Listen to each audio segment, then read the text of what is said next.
ચાંચવેલની બંધ હોટલમાંથી સળિયા લઈ જતા બે ટ્રેલરને વાગરા પોલીસે અટકાવી 24.30 લાખનો મુદ્દામાલ સાથે 3ની અટકાયત કરી છે।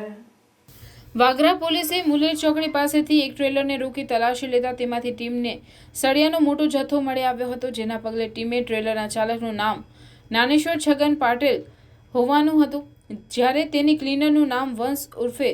જીવનકુમાર દેવરાજ માલુમ પડ્યું હતું। અંગે તેની કોઈ કાગળ નહીં મળતા તે અંગે પૂછતાછ કરતા જણાવ્યું હતું તેના મિત્રો ટ્રેલર ચાલકે મુલેરથી ચાંચવેલ જવાના રોડ પર એક બંધ હોટલમાં સળિયાનો જથ્થો ઉતાર્યો હતો, જેથી ટીમે તેને સાથે રાખી સ્થળ પર ત્યાં અન્ય એક ટ્રેલર હોવાનું માલુમ પડ્યું હતું, જેથી ટીમે તેના ચાલકનું નામ પૂછતા તેનું નામ ધનારામ ચૌધરી રહેવાસી બાડમેર રાજસ્થાન હોવાનું જણાવ્યું હતું। ટીમે બંને પાસેથી કુલ 2.30 લાખની મત્તાના 5750 કિલો સળિયા તેમજ ટ્રેલર મળી કુલ 24.30 લાખનો મુદ્દામાલ 41(1)D હેઠળ જપ્ત કરી 3 વિરુદ્ધ ગુનો નોંધી તેઓએ આ સળિયાનો જથ્થો ક્યાંથી લાવ્યા, તેના આધાર પુરાવા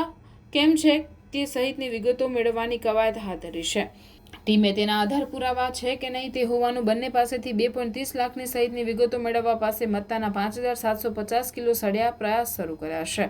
વાગરા પોલીસે મુલેર ચોકડી પાસેથી એક ટ્રેલરને રોકી તલાશી લેતા તેમાંથી ટીમને સળિયાનો મોટો જથ્થો મળી આવ્યો હતો, જેના પગલે